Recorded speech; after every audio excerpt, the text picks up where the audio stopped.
Gather round, dads, it's time for a tale.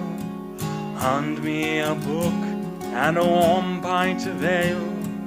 Let's discuss writing and the literary gods with Dan Roberts on the Dad Lit Pod. Welcome to the Dad Lit podcast for people who know that oftentimes the sum is greater than the two parts. And that has a specific meaning this evening because I'm joined by Karen and Bill Brodsky, who will be known as KB Brodsky on the front of their book, Beyond Honor, a thriller that's coming out on September 1st. And I'm very excited to have Karen and Bill on. Welcome, Karen and Bill. Thank you. Thanks for having us. Yeah, we're happy to be here. So you guys are a writing duo. Uh, so you're a writing duo. What And inspired you married. both? And married. What Almost inspired? 30 years. Well, congratulations. Thanks. What inspired the both of you to sit down and write as a duo? Well, the way this all sort of came about was that Bill actually originally wrote the first 70 pages, I'd say, of the book. And unbeknownst to me, he had started writing this on his own.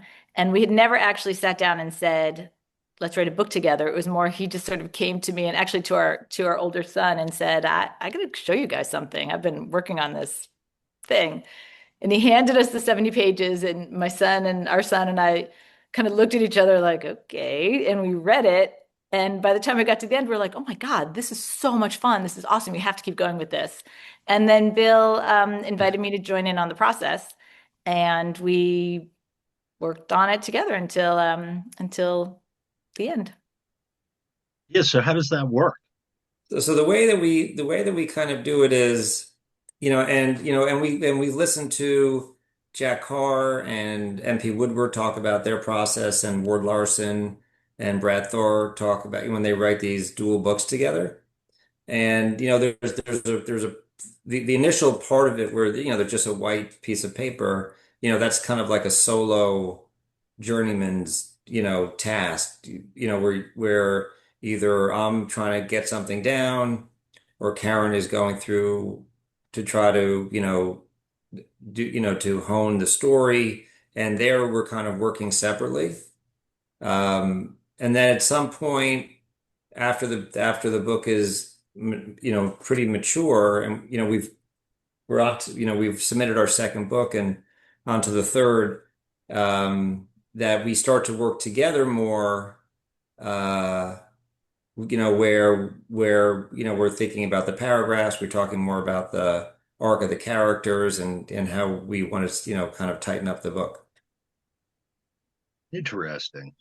My wife is my first reader, and she usually just tells me if the book is boring and if I need to fix it. I would appreciate much more of Karen's influence. Yeah. so so Bill, you created the concept. Did you envision it as a multi-book series? Yeah, so when I was growing up, I loved the Tom Clancy, like the Jack Ryan stuff, and even while Robert Ludlum kind of wrote one-off books. um, I really enjoyed those. And then when I got a little older, I love to, like, look forward to like the next series. David Rothenberg has written a bunch of these things. Obviously, Mark Greaney writes The Gray Man. Mitch Rapp before he died, and now uh, or Not Vince that Flynn writing Mitch Rapp. So I really was really look forward to. It was a different time with there was no internet, and you really look forward to like the next book and the next chapter. And so we kind of established this world where we have almost like two heroes, Kevin Rhodes and Whitney Schuyler. And, our hope is that we can build this into a little world, in this same not to say that it will be, like Jack Ryan, but like in that world of Jack Ryan and Mitch Rapp and Court Gentry.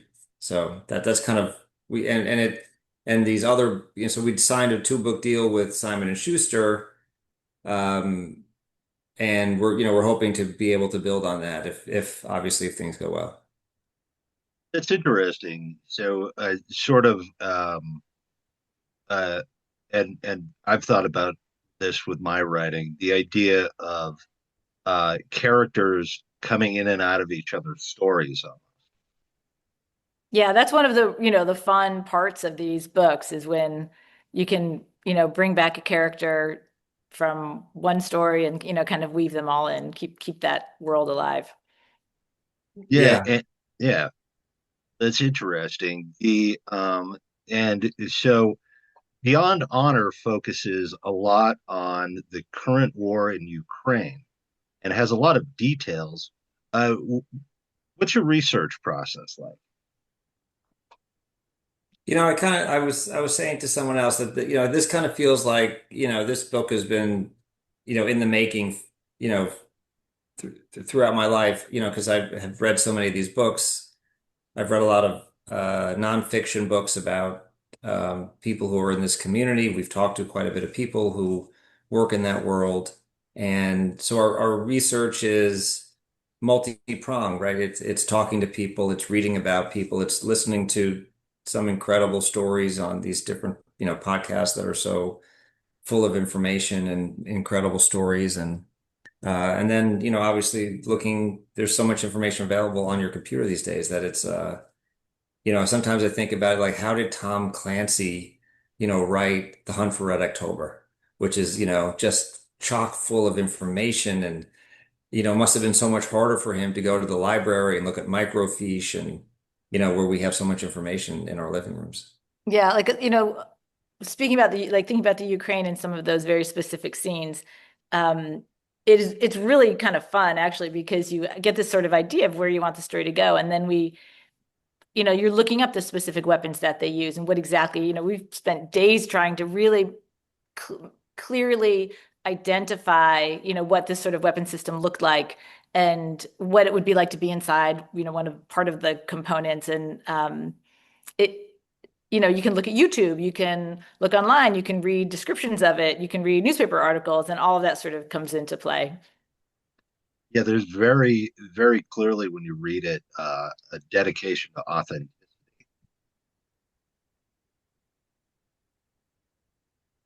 Oh, I think we lost you, Daniel. Oh, there's a 1 second. Can you hear me now? Yes. Okay.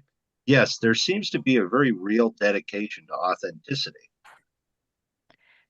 Yeah, I I think, mean, that's yeah, the goal. that's the goal. It's in that same idea of looking at what, these guys who started, who did this, Frederick Forsyth, Dave Morrell, there's so much information. There's so much good information. Jack Hard does a lot of that stuff these days. It's super fun, because because I think as a reader, when you're reading these kinds of books, that feel authentic, you kind of, for a second, you suspend your disbelief and you almost feel like this is kind of happening. Yeah, there's also a rip from the headlines element to it. Right, right, You got that. Yeah, that's it's there. right. I mean, that's another thing we try to do is that in the book, whether, whoever is doing something, I'm convinced that we have seen that before in our world, in our newspapers, whether it's something political, something geopolitical, like all that stuff, the weapons, like all that stuff is really authentic. And so when you're not writing books, what do the two of you do? What do we do? I mean, I haven't had a full-time job for a long time, but the two things that I do that I mean, we have three kids, they're older, now. But the two organizations that I work with that I'm really proud of are Reading Partners, which is a literacy program for underserved kids in New York City. And then another program is called the Focus Forward program, and that is facilitating a life skills course for people who are involved in the federal justice system who are waiting for their sentencing hearing. It's like a 12-week course, and you just kind of keep revamping that. So those are the two, I don't know, outside of life things that I do. Yeah. And I had a long career in commercial real estate where I had a business with a partner and we did development in Manhattan. Oh, wonderful. I'm very interested in this literacy program. Um, In the literacy. what? I'm sorry, in the It, what? I'm very interested in this literacy. Oh, it's called Reading Partners. It's actually a national program, and it is you tutor school kids. They're actually young, like elementary school age children, one-on-one in the schools. And yeah, it's a national program. They have them all over the place, but they specifically work in public schools where, that are underserved schools. So I've been doing it for a bunch of years. It's great. Highly recommend it to anybody. You can just do, you could do an hour a day, a week, or you could do a day, or you could do several days, however you choose to do it. Oh, that's terrific. Yeah. And your description says that you guys live between Colorado and New York. Yeah, that's true. And when we wrote that description, we were actually more in Colorado. This past year, we've been here more in New York, but yeah, we love it out there. It's great. Yeah, what about the experience? I know the books opens up in Alaska. Uh, what about the experience of spending that time and being familiar with New York and and the I imagine the wilderness of Colorado? uh, it, being that that's a when I go to Colorado, that's what I try and take advantage of. Has influenced your project. So we had a lot of time in Colorado when we were hiking where we could talk about the book. Um, it's very quiet there, obviously, where we are, and it's just a nice place to it's easy to write, it's easy to think about these things, it's easy to, and then again with the internet, you have to go to the library to get microfiche. You have access to all of this information, so it's a great spot to like I guess any quiet spot is a great spot to do this kind of writing. Yeah, and as far as like the whole like sort of comparing it to the Alaska, we actually have we've camped in Alaska, and so a lot of the descriptions of Alaska do just come from like our actual experience being able to be out there, which is great. That was Yeah, great. we've been camping. I probably was there 5 or 6 times in my life. Oh, that's great. So you have an upcoming release on September 1st. Yeah. Uh, what goes into preparing for the release and for promoting the book? As you guys are going to be doing a lot of promotion, I saw from your website, a lot of traveling associated with it. What goes into that whole process for you guys to promote Beyond? We're because this is our debut and we are pretty new to this whole world. We're learning all of this as we go. So we're trying to set up spots where we can bring people in, and we know people who want to come hear about the book and visit us with the book, and podcasts, and we did a signing in Long Island, like a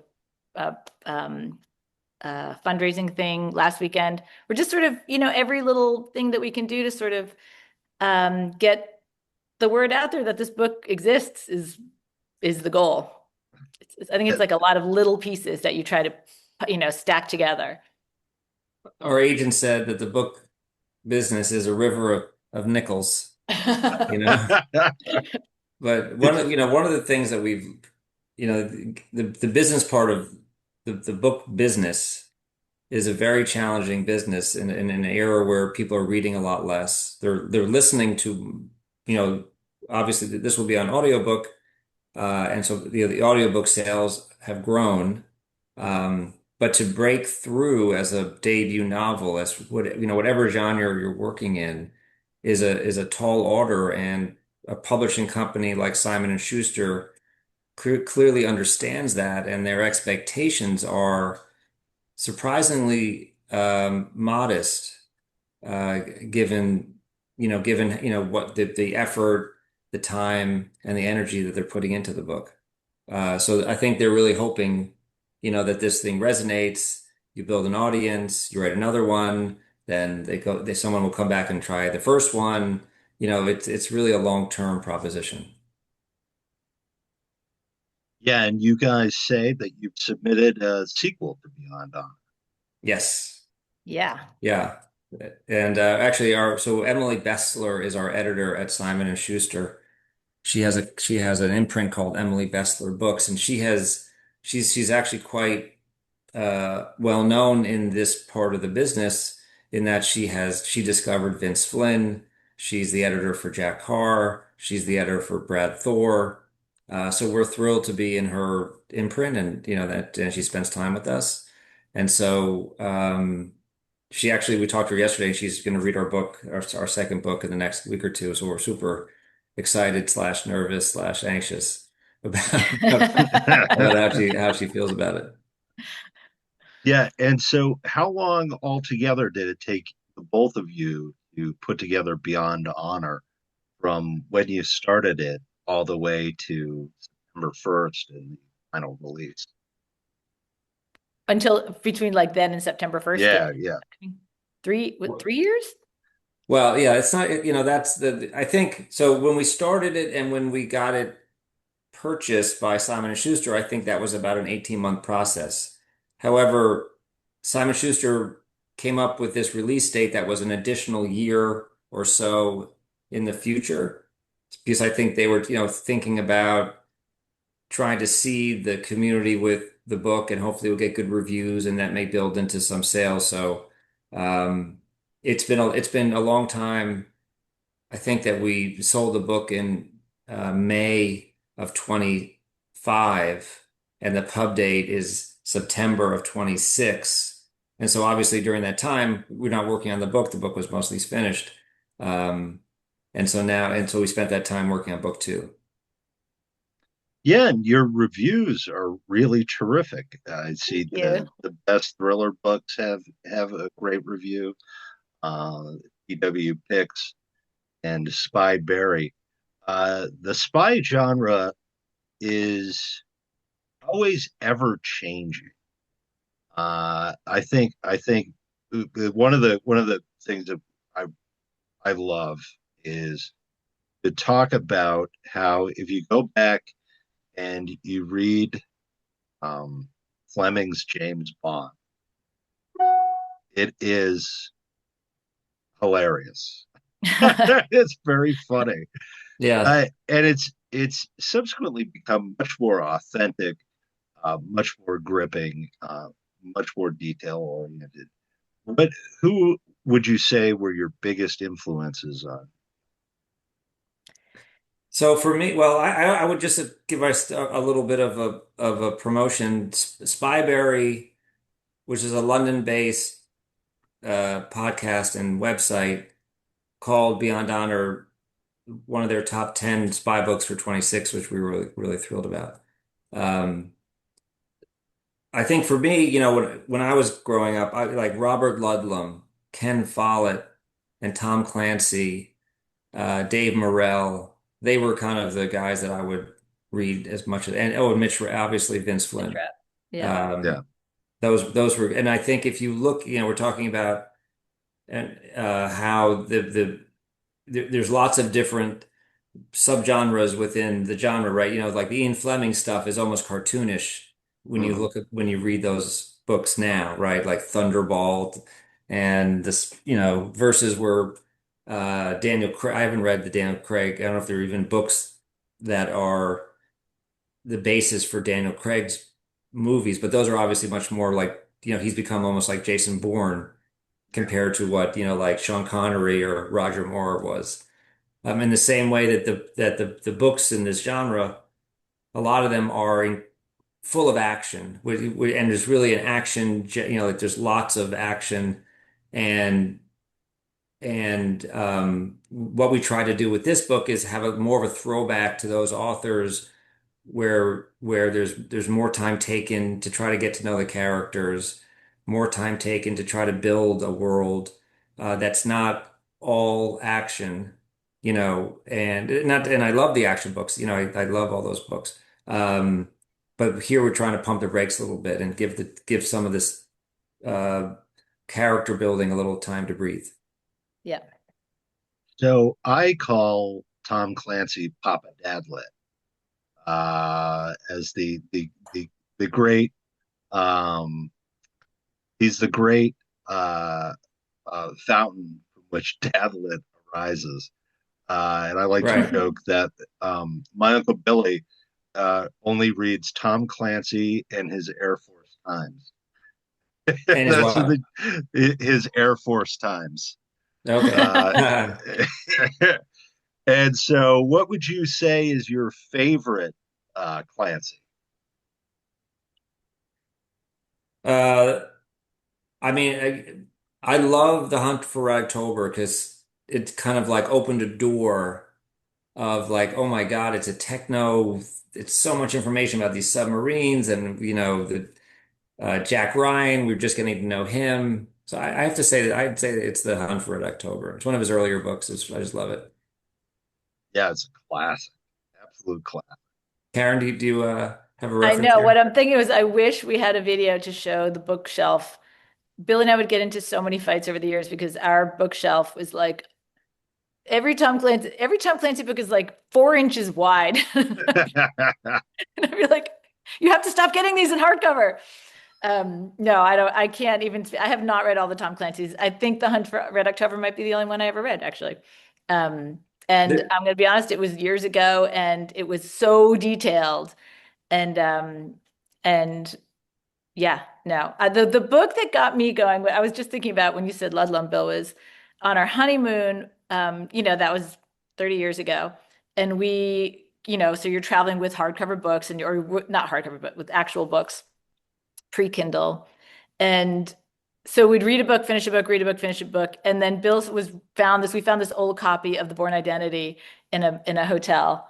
And so Bill would read a little bit, like rip it off, hand it to me, read some more, rip it off, hand it to me. And when we wrote Beyond Honor, I remember thinking to myself, like, that's what I want. I want a book that like both like the husband and the wife or whoever, can like read a piece, they want to rip it off and hand it to the next person and read a piece and could be equally enjoyable for everybody. So yeah, my Yeah. expanded dadlit genre. Yes, I think we should have a shout out to Without Remorse, where we meet John Clark. And I mean, I think the first third of that book, maybe 25% of that book is just getting to know John Clark. There was this woman that he saved, and she gets killed, and that's also an incredible book, Without Remorse. yeah.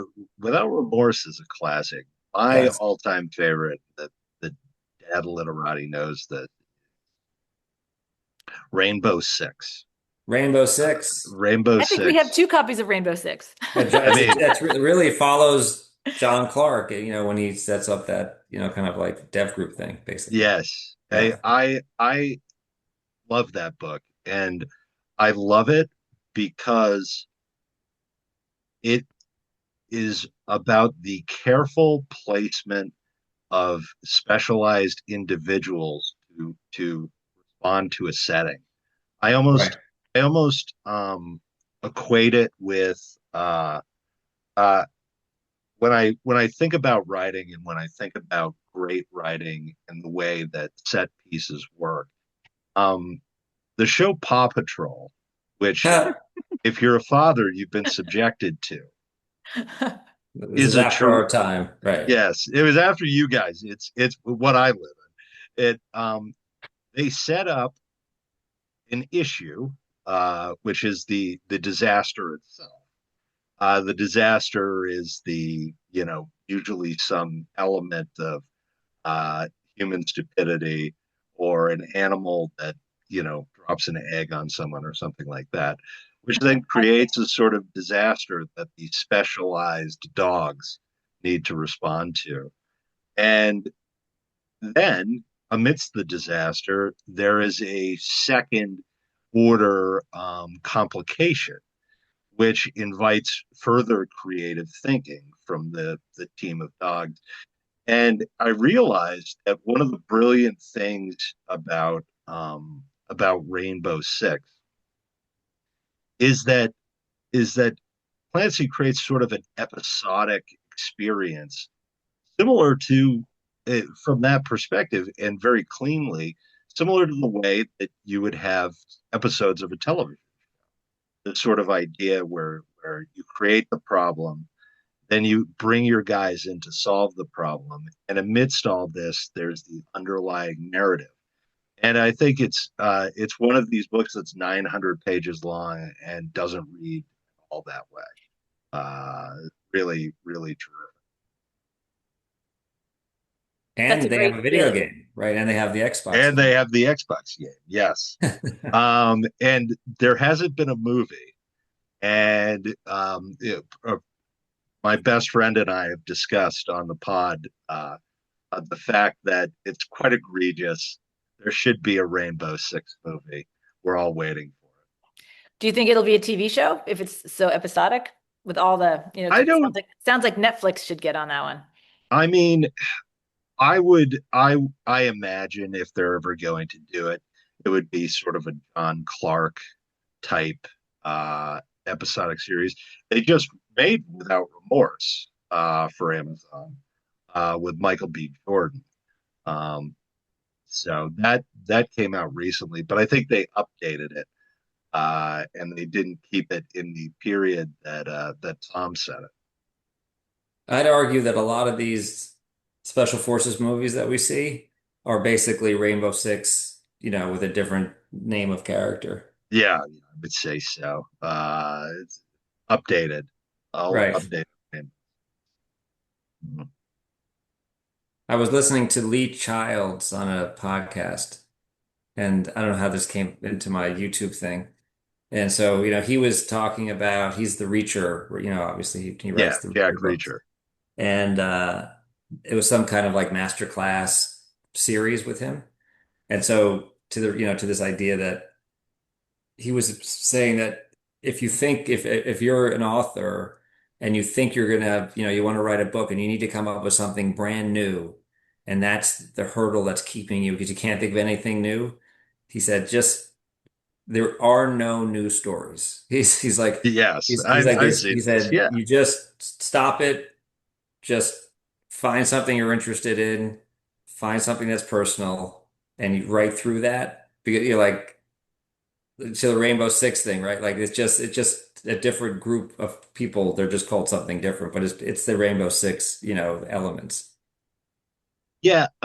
If it was for me, the one thing that kept me um, sort of humbled and incapable of moving forward was sort of this idea that I could never write L.A. Confidential because Mm. L.A. Confidential, I think, is one of the most brilliant thrillers I've ever seen. I think the greatest film thriller of all time is probably Seven.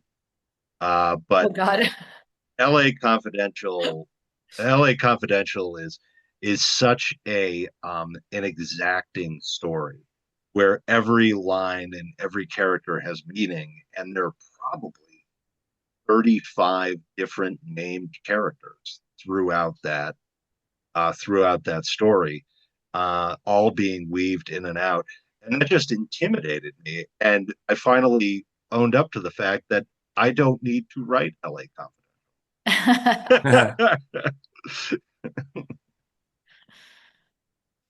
I So would say like when we, think about all the different characters in our book, and we did like we would actually go through each character and kind of like once the whole book was done and like just followed their story, like skip all the other parts and just look at each of their characters' arcs and try to make sure we felt really good about where they started, how they grew, how they ended. And it's a really interesting process, trying to actually, like you said, like make a book you're really proud of, make a book. But the other thing that you got me thinking of is there's also just such joy, even though you kind of seen the sexy Russian spy before. Like, I love our sexy Russian spy. She's Oh awesome. yeah. And, there's something like, yeah, for not the first person to come up with that idea, but it's delightful when you come across someone like that. If you can make them at all believable, that's such a pleasure. I think fundamentally the sexy Russian pot is always infinitely effective. There's no one who doesn't fall for the Right. Russian honeypot. That's right. We all love her. Yes. So what's next after Beyond Honor? The second book. Any clues as to where we're headed? So in the first book, we were exploring this idea of uh, of of honor and betrayal, and some of the aspects of someone's personality that are really great could lead to their downfall, or lead to trouble. And so that is part of the arc of a couple of our characters in Beyond Honor. And then in the second book, we are exploring like the reckoning, what happens after, these of that this crisis in these personalities. Like, how do you reckon with the fallout of those problems? And so the second book, we've explored that issue. And then Karen doesn't Do like what I it, do did. But then it. in the third book, which we've written, or certainly written a first draft of, um, we are exploring the acceptance, where you've kind of gone through this crucible of honor and betrayal and the reckoning, and now you're saying, okay, this is who I am. And it is obviously not just our two main characters, but it's an arc of acceptance through a whole bunch of different characters within the book. Yeah. Interesting. And so obviously everyone thinks about it. Uh, who are some actors or actresses that you would assign to your characters? This is Karen's game. Go ahead, Karen. Well, I See, mean, can I I could get can some I Bob aim can Lynn I aim action high? in there. I mean, Aim high. we Yeah. did just see Spider-Man, so I mean, come on. Can we get Tom Holland and Zendaya for those two guys? That'd be amazing. Oh, interesting. Tom was pretty Or jacked. He looks yeah, no, pretty jacked. yeah, yeah, I think he could do it. And but also I should figure out the names of these two people because there's the actor who plays River in Slow Horses. Oh, yes. I like He's him. very good. He's very good. The woman who is, did you watch the all right, Bill, you got to fill in for me. What's the show that we watched that we love and who's the woman? We were watching The Agency, Yes. which is the American version of the Bureau show, which is on, I think it's on, is it on, I'm not sure it's on Apple TV or one, maybe, Agency. with Richard Gere. And there's a woman who plays a analyst. I don't remember her name, We got to learn these names. but she seems very good. And then, of course, Meryl Streep as Cynthia King, and Helen Mirren as Jessica Summers. So yeah, we have we have Yeah, we have you feelers got we have feelers out to all these people. it. We got our people on it. Right. It is super fun to try to cast it. It's true because, yeah. Okay, have there been if husband and wife writing team? Have there been any disagreements along the way No, Daniel, uh, never. on how to proceed? Yeah, but I think our disagreements are like we they're not like big fights or anything like that. They're always sort of in the service of the book. So one of us might think, yeah, this works for the plot, but this doesn't work for the character arc. And so we'll kind of argue it out that way. They're always, I think our arguments, they're never huge and they're always really like what's gonna make this story feel more realistic? Or for me, when I have an issue, it usually is about the character. She would never say this, he would never do that.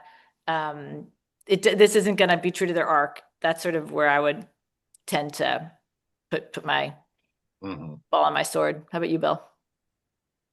Yeah, I don't, I don't really feel like we argue about this. Really, we don't really argue about that much anything really. But I do think, I do think at some point, if we're debating something, one of us feels stronger about that issue than the other. And it's very rare that we both feel like really strong about the same Yeah. thing in an opposite way. And I Mhm. think if the passion of whatever that point is kind of wins, just like, oh, okay, that makes sense. Let's, you feel stronger about it than I Yeah. do. Yeah. Let's continue on. I think that's true. And And then when she's not looking, I'll change it back.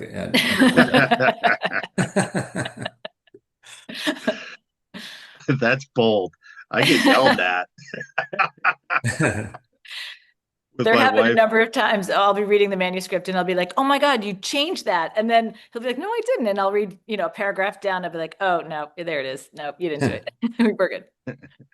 So what would you say is the most Karen aspect of the book and the most Bill aspect? Well, I think because Bill really was the architect of the plot, like the initial plot, certainly all credit for that goes to Bill in my mind.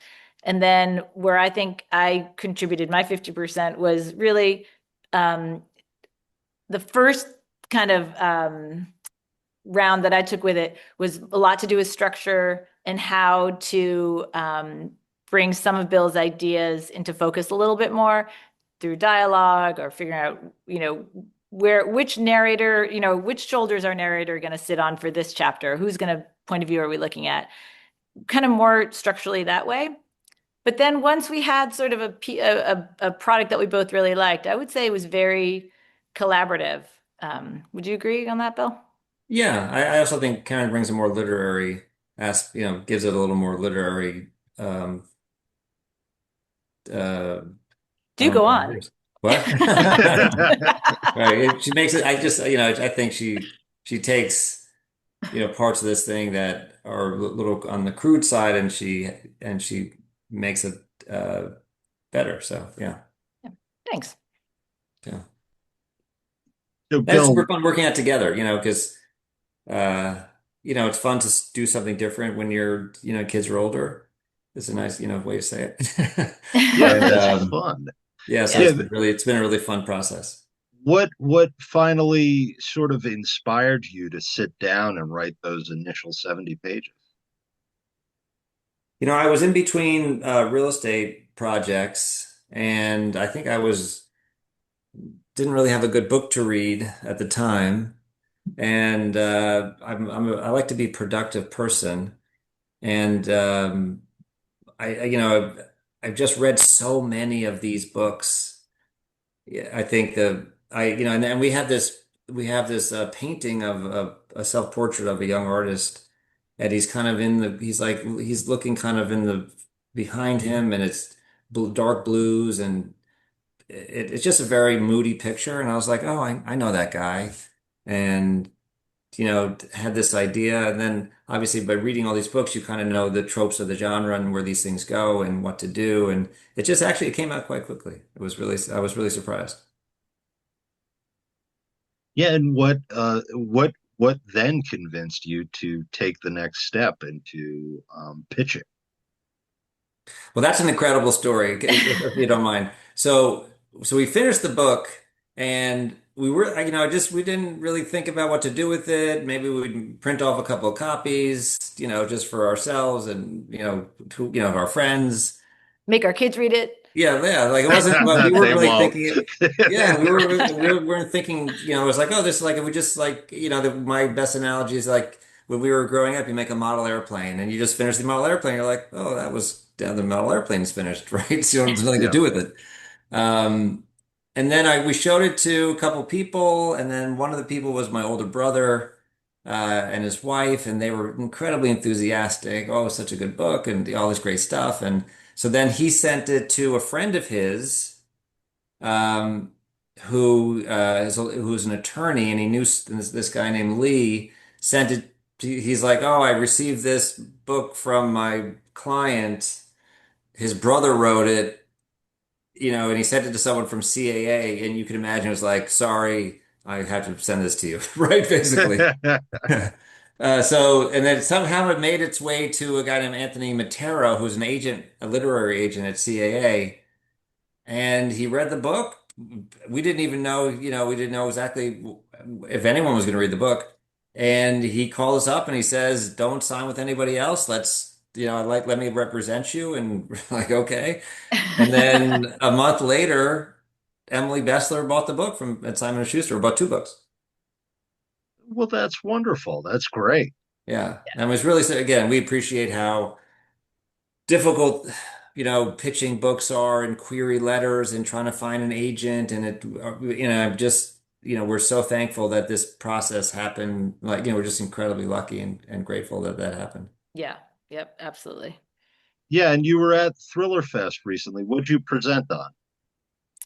Oh God. Um, Well, it got hijacked. I don't know we were, we were supposed to talk about something. And then someone was like, "Oh, wait, you're married?" it was like supposed to be Yes. like tease, hook, I don't or know what, but then they're like, someone was like, well, who writes the sex scenes? And you're like, what? It's like, they're like, the whole thing got derailed by people's curiosity about Karen and me, being married and writing a book. yeah, that was a quirky one. That was weird. There was a Well, guy in the front row who basically said it was like hook, tease, or entice, I think was the title. Right. And the guy said, this was misleading. He said, I don't write in the thriller genre. I write for a different genre where hook, tease, and entice mean something different. And we're like, Right. what? And he's like, so how would you? And he started down this path, and we're like, oh my God, what's going on? And it was our first panel. It was our first time talking to anybody Right. about the book beyond, people we knew. That was a lot. well, what advice would you give as a successful married couple author duo for how to make it happen if people want to sit down and try it? Try it as a duo. Yeah. Um, I mean, the things that come to my mind are you have to leave your ego, at the door, be respectful of each other. Don't, it's what's best for the book. And then very practically, what's really worked, I think, well for us is we write on a Google Doc, and the rule is whatever, you track all your edits, and then nobody can change anything on that document unless you both agree. So we go through the edits together. We don't have to work, simultaneously that way. And so we can go through the edits together. And then it just makes for a very respectful process. It's very clear cut. And then, yeah, I think it prevents a lot of finger pointing or doubt. yeah. Yeah. Well, that's terrific. Well, I want to thank you guys for coming on. It's you're the second husband and wife writing team. Ah, Nice. It I is wasn't sure apparent. that the wives were allowed on Dadlet, so I'm Oh delighted no, you no, no! Of expanded. course, of course. No, Dadlit as a genre, as I think I told you, is by dads, for dads, or about dads. And there are quite a few female authors that write for dads. And though in the thriller space, I think there aren't as many. Which you may be at the forefront Great. of wives who write dad thrillers. Well, thanks for having us, Daniel. We really do appreciate it. Yeah, Yeah, no, absolutely. it's terrific, and congratulations. The book is beyond honor. It is going to be out September 1st from the Atria Mystery Bus. And where will you guys be celebrating the release on September 1st? The launch party is going to be at the Mysterious Bookshop in New York City, and it's going to be a big one. Big Oh, party. Big party. that's terrific. Congratulations to both of you. And if you would like to plug the book and tell the dad literati why they should go out and pick up a copy of Beyond Honor, feel free. Karen, this is your elevator Oh, pitch. I was going to do for you. All right. Beyond Honor is a story that weaves together the New York real estate world, the CIA, the Tier 1 military community. Work with me, Bill. Work with me. It's a throwback to the Tom Clancy, Robert Ludlum world, mixing in a little bit of the Dave Matthews Red Sparrow world with the modern takes of the Jack Carr world. It's a smorgasbord, really. It's a stew. It's more like a one pot wonder. Yeah. With a second book to be coming out, which is terrific. Yeah, absolutely. Well, let's get the first book first. Yes, yes. Well, Well, thanks Karen, again. yeah, thank you guys. That's Karen and Bill Brodsky writing under KB Brodsky, and their new book, Beyond Honor, coming out September 1st. Thank you so much for joining me. Usually I just have one, and now I have two people, which is, I'm sure, twice as difficult to schedule. Right. From that perspective, thank you guys so much for coming on and talking about your book for the Dadlick. Thank you Thank you so so much. It was much. We really really fun. appreciate it. This has been an episode of the Dadlit Pod. See you all next week. Our time together has come to an end. It's time to return to your wife, kids, and friends. It's time to pick up those books you forgot while you wait for the next Dadlit Pod.